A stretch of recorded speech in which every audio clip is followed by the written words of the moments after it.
Debaixo do próprio rio Eufrates, a Bíblia menciona algo estranho e assustador sobre isso. De acordo com o livro do Apocalipse, há 4 anjos poderosos que foram acorrentados pelo próprio Deus debaixo daquele rio. Eles não são lendas e nem símbolos. Eles são seres reais que aguardam um momento determinado para serem libertos. Não se sabe quando, mas Deus já determinou isso. De acordo com Apocalipse 9:14, liberte os 4 anjos que estão presos junto ao grande rio Eufrates. Mas lembre-se, esses anjos não são portadores da paz. Eles também não são mensageiros da esperança. A libertação deles abrirá um dos capítulos mais assustadores da história da humanidade. E isso será a morte de 1/3 de todas as pessoas do mundo. Mas quem são eles? Por que eles estão presos? O que vai acontecer? Neste vídeo, vamos analisar um dos mistérios mais ocultos dos últimos dias. Esta é uma profecia que conecta o Gênesis, o mundo antigo, o livro de Enoque e o Apocalipse, onde foram ouvidos os últimos sons das trombetas. Prepare-se, porque vamos mergulhar profundamente nas Escrituras, no campo da guerra espiritual e no plano de Deus para executar o seu justo julgamento. Mas antes de começarmos, não se esqueça de curtir e se inscrever no nosso canal. Isso ajuda muito a nós, criadores de conteúdo. Muito obrigado e agora vamos começar. O Apocalipse é como uma obra sagrada, tecida a partir de símbolos, números e visões vindas do céu. Cada palavra carrega o peso da profecia, e cada imagem traz uma mensagem além do que os olhos podem ver. Mas no meio de todas essas cenas assustadoras, há uma parte que se destaca como a mais importante, de arrepiar os cabelos. O que está escrito em Apocalipse 9, versículos 13 a 15, depois a trombeta do 6º anjo soou, e ouvi uma voz vinda dos 4 chifres do altar de ouro que está diante de Deus. A voz disse ao 6º anjo que tinha a trombeta: solte os 4 anjos que estão acorrentados junto ao grande rio Eufrates. Os 4 anjos preparados para aquela hora, dia, mês e ano foram soltos para matar 1/3 da humanidade. Vamos parar aqui por enquanto. Isso não é poesia. Isso também não é uma linguagem simbólica que pode ser substituída por qualquer interpretação. Esta é uma declaração direta de profecia, um aviso que acontecerá no futuro, que será executado por 4 seres específicos. E você vai notar algo diferente. Esses anjos estão presos. Isso significa que eles estão amarrados, contidos e acorrentados. Eles não podem se mover livremente, eles não podem sair. Eles estão presos em um lugar específico, o grande rio Eufrates. E de acordo com as Escrituras, eles serão soltos em um tempo, dia, mês e ano específicos. Isso significa que há um plano definido. Existe um tempo exato no calendário de Deus. Uma programação divina em andamento há muito tempo, aproximando-se do momento certo. Quando eles forem libertos, um julgamento severo acontecerá.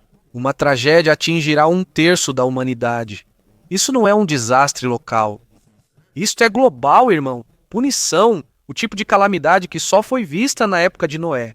Mas há algo ainda mais profundo do que isso. Na Bíblia, os santos anjos de Deus nunca são descritos como estando acorrentados. Eles são mensageiros, executores da vontade de Deus, portadores da luz e defensores contra o mal. Mas esses 4 são diferentes. Na verdade, eles estão acorrentados. Acorrentados significa que há rebelião, pecado ou perigo por trás do motivo de estarem presos. Na Bíblia, anjos acorrentados sempre estão ligados a julgamento, pecado e a restrição rigorosa de Deus. Então surge a pergunta: quem realmente são eles? Por que estão presos?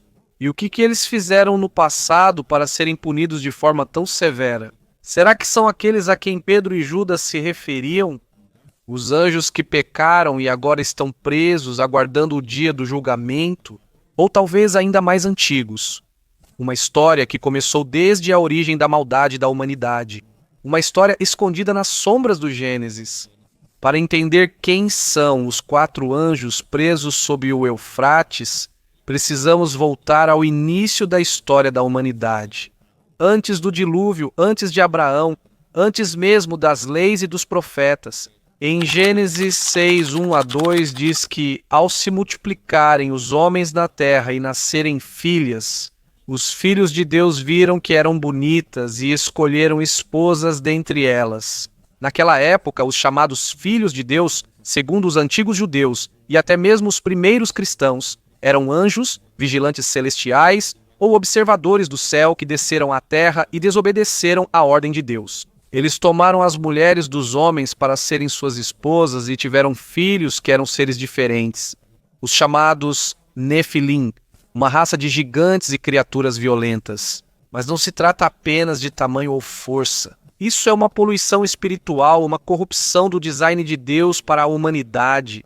O resultado, como diz em Gênesis 6, 5 a 7, o Senhor viu que a maldade do homem havia se espalhado grandemente por toda a terra. E o Senhor disse: destruirei o homem que criei, pois me arrependo de tê-los feito. Em resumo, Deus se arrependeu por causa da extrema maldade da humanidade. Essa rebelião dos anjos foi o que o levou a enviar o grande dilúvio, o julgamento mais severo de todo o mundo naquela época. Mas muitos se perguntam: o que aconteceu com os anjos que começaram toda aquela confusão? Eles ainda estão livres ou já foram destruídos? A resposta está no Novo Testamento. Em Judas 1,6 está escrito: e aos anjos que não guardaram o seu estado original, mas abandonaram a sua própria morada, Deus os tem guardado em prisões eternas, em trevas, para o juízo do grande dia. E em 2 Pedro 2,4 diz assim: pois Deus não poupou os anjos quando pecaram, mas lançou-os no Tártaro, um lugar de punição sombria, e os entregou a cadeias de escuridão, reservando-os para o dia do juízo. Tártaro é uma palavra grega que se refere à parte mais profunda debaixo da terra, um lugar sombrio de punição para as criaturas que se rebelaram contra Deus. Este é um dos versículos mais claros e assustadores sobre os anjos caídos em toda a Bíblia. Analisando bem o que é dito, esses anjos ultrapassaram o limite imposto por Deus. Eles deixaram sua morada sagrada e entraram no domínio dos humanos. Em resposta, Deus os acorrentou, não temporariamente, mas para sempre, presos na escuridão. No dia do juízo, eles não são como os demônios comuns que vagam pelo mundo. Eles estão presos, criaturas rebeldes que Deus afastou da humanidade. Mas um dia eles serão libertados novamente, e é aí que entra a grande conexão. Será que os 4 anjos mencionados em Apocalipse 9, que estão presos sob o rio Eufrates, pertencem ao mesmo grupo dessas criaturas? Como os anjos de Gênesis 6, eles também não são livres. Sim, eles estão sendo contidos e aguardando o momento certo.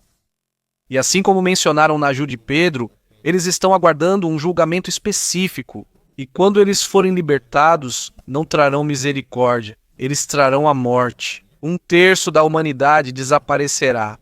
Isso não é obra dos santos anjos de Deus. Isso é a liberação da ira e do castigo. Portanto, embora a Bíblia não nomeie esses 4 anjos, o padrão é claro. Existem anjos que se rebelaram, que foram acorrentados como julgamento, e no tempo determinado serão soltos novamente. Não para salvar, mas para destruir. E o livro do Apocalipse disse quando isso acontecerá. Solte os 4 anjos que estão presos no grande rio Eufrates. Apocalipse 9,14. Agora, por que o Eufrates? Não é apenas um rio qualquer. Este é um dos rios mais importantes de toda a Escritura. Desde Gênesis até o Apocalipse, ele sempre tem um papel na história do homem e de Deus. Em Gênesis 2,14 lemos que o Eufrates é um dos 4 rios que fluíram do Éden, o jardim criado por Deus para a humanidade. No começo era um rio cheio de vida e beleza, símbolo da prosperidade das primeiras criaturas. Mas com o passar do tempo, esse rio mudou de significado. De um rio de bênçãos, tornou-se um rio de limites, guerra e julgamento. Na Bíblia, o Eufrates é citado com frequência, marcando limites geográficos e espirituais. Este é o extremo leste da terra que Deus prometeu a Abraão. Gênesis 15:18. Aqui termina a terra destinada ao povo de Deus e começam os territórios dos reinos estrangeiros, como a Síria, Babilônia e Pérsia. antigos impérios que lutaram contra Israel, Assíria, Babilônia e Pérsia, grandes reinos do Oriente Médio, conhecidos por conquistar e perseguir os israelitas. Então, quando a Bíblia diz que há anjos acorrentados sob o Eufrates, não se trata apenas de um lugar.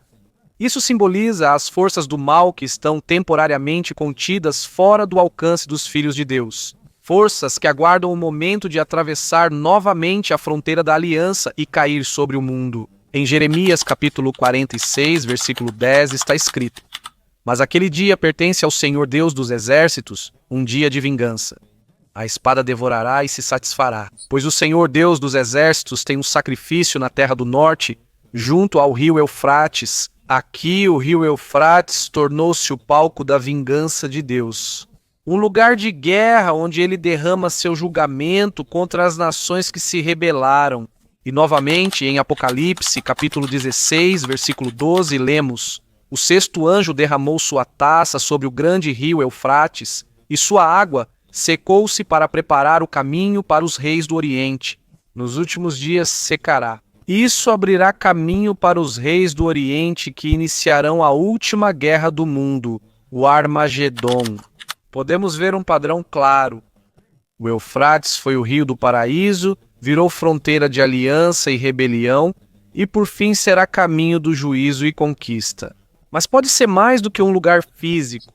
O Eufrates ele pode ser uma linha espiritual de separação, um lugar onde a ordem do céu e as forças das trevas se encontram, um limiar ou fronteira de poder, onde as forças que antes eram contidas estão prestes a serem liberadas. Na crença dos antigos mesopotâmios, a própria região do Eufrates era vista como tendo portões para o submundo, rios que separam dimensões.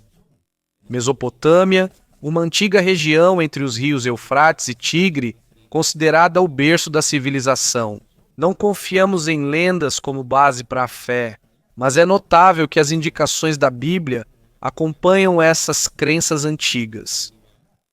É possível que Deus tenha escolhido o Eufrates como fronteira literal e simbólica, a última linha, antes que o caos seja completamente liberado.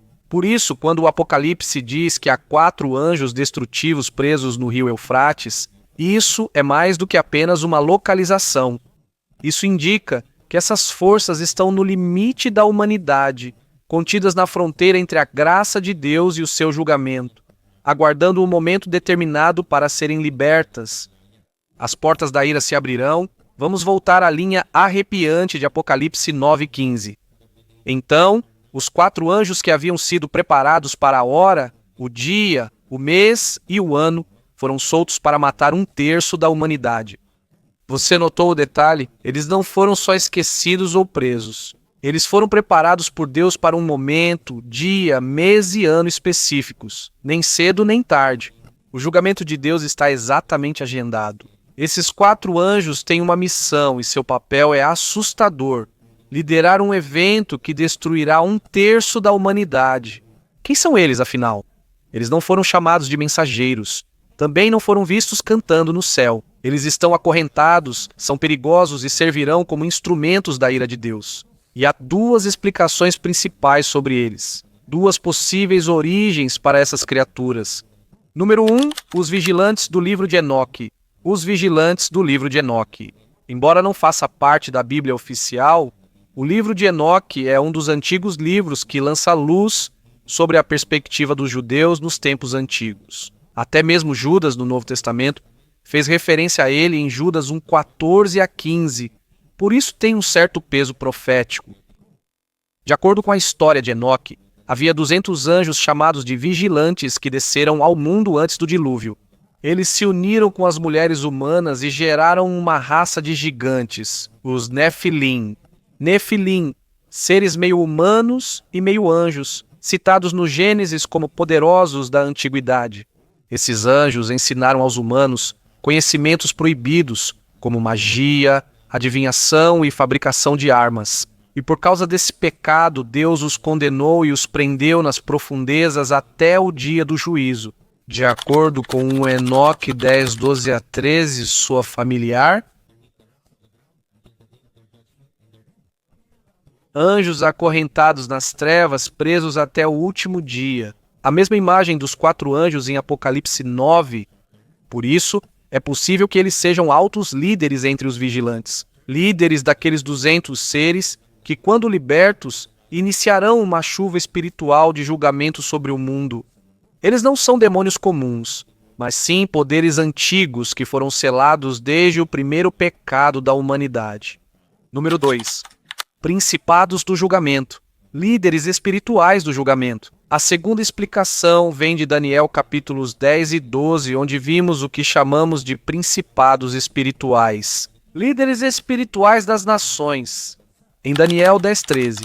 Mas o príncipe do reino da Pérsia me resistiu por 21 dias. Então Miguel, um dos principais príncipes, veio ajudar-me. Miguel, um arcanjo considerado o príncipe guerreiro do céu. Aqui foi mostrada uma guerra invisível entre seres espirituais. Há príncipes no céu que governam as nações. Esses não são apenas pequenos demônios, mas grandes seres espirituais, designados para reinos como a Pérsia e a Grécia. Agora pense nisso. E se os 4 anjos de Apocalipse, capítulo 9, fossem antigos principados demoníacos que antes foram designados para vigiar os reinos do Eufrates, como Babilônia, Assíria, Pérsia ou até mesmo a antiga Suméria? Suméria, a civilização mais antiga da Mesopotâmia, é considerada o primeiro império da história da humanidade. O poder deles é abrangente e histórico, e quando forem libertados novamente, isso trará uma nova calamidade. Guerra mundial, mas há uma pista muito importante: eles estão acorrentados. E isso significa que eles não são como Miguel ou Gabriel, que cumprem suas missões livremente todos os dias. O fato de estarem acorrentados prova que não são servos fiéis, mas sim criaturas perigosas que precisam ser contidas até que Deus permita usá-los em seu julgamento final. E aqui entra uma verdade teológica profunda: não significa que Deus está te usando, você já é santo. Em Isaías 10, 5-6, Deus chamou a Assíria de vara da minha ira. Mesmo sendo uma nação pagã, Deus ainda os usou para punir Israel. Em Abacuque 1,6 também foi dito: Deus levantou os caldeus, uma nação amarga e apressada, para punir Judá. Os caldeus, antigos habitantes da Babilônia, eram conhecidos como guerreiros ferozes e cruéis. O mesmo acontece com os 4 anjos em Apocalipse 9.9. Eles são instrumentos de julgamento, não salvadores. Deus os usa para cumprir seu propósito, mas eles não são seus seguidores fiéis. Como uma tempestade, eles são destrutivos quando soltos, mas, como um raio, só atingem onde Deus permite. Isso nos lembra que Deus é realmente todo-poderoso, até mesmo sobre as forças que são contra ele.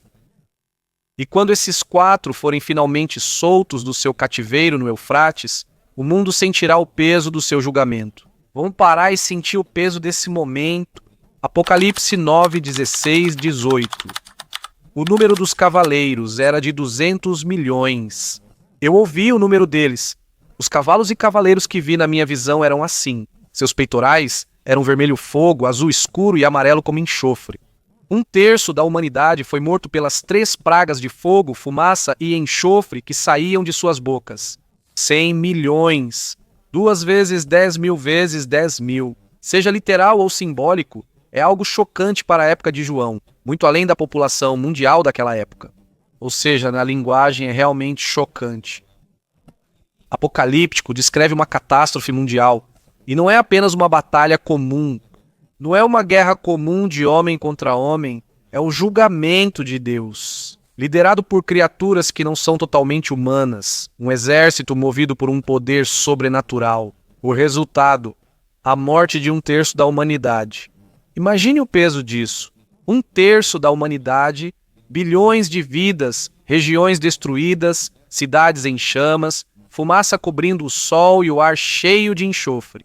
Como Sodoma e Gomorra, mas em escala global. Também vem à mente os antigos julgamentos, as pragas do Egito, o fogo do céu, água transformada em sangue, morte dos primogênitos e o dilúvio de Noé, quando Deus destruiu toda a vida, restando apenas uma família justa. Isso não é mais um aviso, é o resultado de séculos de rebelião, idolatria e cegueira espiritual. Agora, os anjos que antes estavam acorrentados seguram um exército de julgamento. O fogo, a fumaça e o enxofre, sejam literais ou simbólicos, representam o que é imparável e inevitável. Existem diferentes explicações. Para alguns, este é um exército sobrenatural. Para outros, é uma horda demoníaca ou uma guerra humana fortalecida pelo poder do inferno. Seja qual for a interpretação, o resultado é o mesmo: morte em massa, medo global e o mundo se ajoelhando diante da verdade. Mas talvez o verso mais trágico de todo o Apocalipse 9 seja este. Apocalipse 9, versículo 20. O restante da humanidade, mesmo não morto pela praga, não se arrependeu de suas ações. Apesar de tudo, no meio do medo, dos sinais claros e da mão indiscutível de Deus, os sobreviventes não se arrependeram. Eles se apegaram aos ídolos, continuaram com a feitiçaria e se afundaram em assassinatos, imoralidade e roubos. Este é o julgamento sem mudança, sofrimento sem rendição. Eles não pediram misericórdia e endureceram o coração, assim como o faraó no Egito. Êxodo capítulo 9, versículo 12. Mas o Senhor endureceu o coração do faraó, e ele não ouviu. Mesmo com o reino tomado pelas pragas, ele não se curvou. E agora, nos últimos dias, a humanidade está repetindo a mesma tragédia. Deus não se satisfaz com a destruição. O que ele deseja é o arrependimento. Mas quando a misericórdia é rejeitada por muito tempo, o juízo vem. Neste momento, em Apocalipse, algo muda. As forças antes contidas no abismo não estão mais presas. O palco mundial é tomado por uma guerra sobrenatural. E a humanidade está enfrentando o preço da rebelião. Mas mesmo aqui, Deus deixa um caminho para o arrependimento. Misericórdia dentro do julgamento. E ainda assim, neste ponto do vídeo, talvez alguns de vocês estejam se perguntando: será que realmente existem anjos literais acorrentados debaixo de um rio? É uma pergunta razoável. O Apocalipse é repleto de símbolos. Há dragão, besta, estrela cadente e candelabros que representam as igrejas. Isso é simbólico ou literal? Vamos analisar. Primeiro, o que a Bíblia diz sobre o aprisionamento espiritual? Isso não é apenas uma metáfora. As Escrituras deixam claro: há anjos caídos autorizados a vagar, e há outros que foram presos em uma prisão espiritual. Apocalipse 20, 1 a 3. Então vi um anjo descendo do céu, trazendo a chave do abismo e uma grande corrente na mão. Ele prendeu o dragão, aquela antiga serpente que é o diabo e Satanás, e o acorrentou por 1000 anos. Abismo é o nome de um poço sem fundo ou uma cova profunda no mundo espiritual, um lugar de prisão para os espíritos rebeldes. Aqui, o próprio Satanás foi literalmente acorrentado, trancado no abismo. Em toda a Escritura, o abismo é repetidamente descrito como um lugar de contenção. Lucas 8,31. Os demônios suplicaram várias vezes a Jesus para não serem enviados ao abismo. Até os demônios têm medo do abismo, eles sabem que isso é real, não apenas uma metáfora. Este é um lugar de sofrimento e restrição, não de aniquilação da existência. Judas 1,6. E aos anjos que não guardaram o seu estado original, mas abandonaram a sua própria morada, ele reservou em prisões eternas, sob trevas, para o juízo do grande dia. 2. Pedro 2,4. Deus não poupou os anjos que pecaram, mas lançou-os no Tártaro e os entregou a cadeias de trevas. Tártaro, palavra grega para a parte mais profunda do submundo, é usada na Bíblia como um lugar de prisão de alguns anjos caídos. Juntando tudo, a imagem é uma só. Existem anjos caídos que não estão atualmente ativos na Terra. Eles estão em prisão, aguardando o dia da libertação no tempo determinado.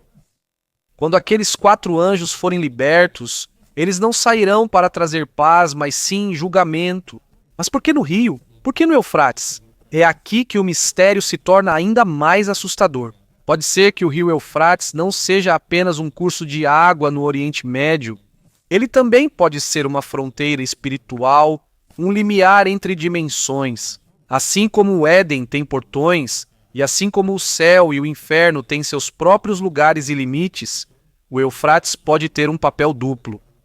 Literalmente, um lugar real conectado às civilizações antigas e ao espiritual. Um portal, uma prisão selada, um véu que esconde o abismo. O poço sem fundo ou abismo no mundo espiritual, onde os espíritos caídos são aprisionados. Este não é um conceito novo.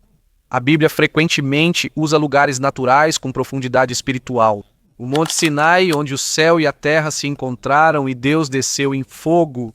O Rio Jordão, onde ocorreram transições de propósitos divinos. A travessia para a terra prometida e o batismo de Jesus.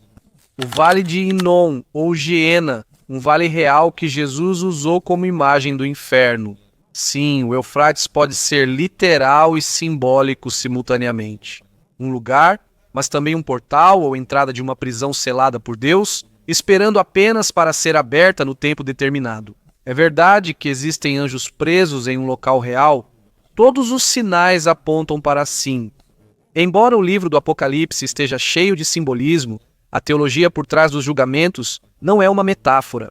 Nas Escrituras, Deus realmente prende, acorrenta e liberta em seu tempo determinado. Se ele conseguiu prender Satanás, se ele aprisionou os vigilantes, se ele expulsou os demônios que suplicaram para não serem enviados ao abismo, por que não seria possível que existam 4 anjos destrutivos que ainda estão presos debaixo do Eufrates? Não são vistos, não são esquecidos, mas são totalmente reais. Isso não é fantasia. Esta é uma realidade sobrenatural revelada pela palavra de Deus. E quando a 6ª trombeta soar, aqueles que estavam acorrentados serão libertos. E o mundo enfrentará o momento mais cruel da história. A pergunta agora não é mais se isso é literal. A pergunta é: estamos prontos para o que está por vir? Agora que entendemos essa profecia, o que isso significa para nós hoje? Vamos ser honestos. A visão sobre os 4 anjos presos debaixo do rio, que liderarão um exército de 200 milhões e causarão a morte de 1/3 do mundo, é assustadora. Mas para os crentes, isso não é para assustar, mas para despertar. Isso é um lembrete de que o dia do Senhor está próximo. Lucas 21:26 a 28. As pessoas desmaiarão de terror, temendo o que vai acontecer no mundo. Quando isso começar a acontecer, levantem-se e ergam a cabeça, pois sua redenção está próxima. Quando o mundo estiver em chamas de medo, a igreja deve se preparar. Quando os outros correrem para longe, nós ficamos firmes na fé. Pois por trás de cada trombeta do juízo, por trás de cada selo da ira, por trás de cada cavaleiro do Apocalipse, há um rei justo que está se preparando para restaurar tudo com graça e justiça. Esses anjos não são portadores de destruição, trazendo caos, mas instrumentos de justiça. A missão deles não é um acidente. Ela foi designada exatamente por Deus. A libertação deles não é um fracasso, mas um passo em direção à vitória. Mesmo em meio ao julgamento, Deus permanece justo.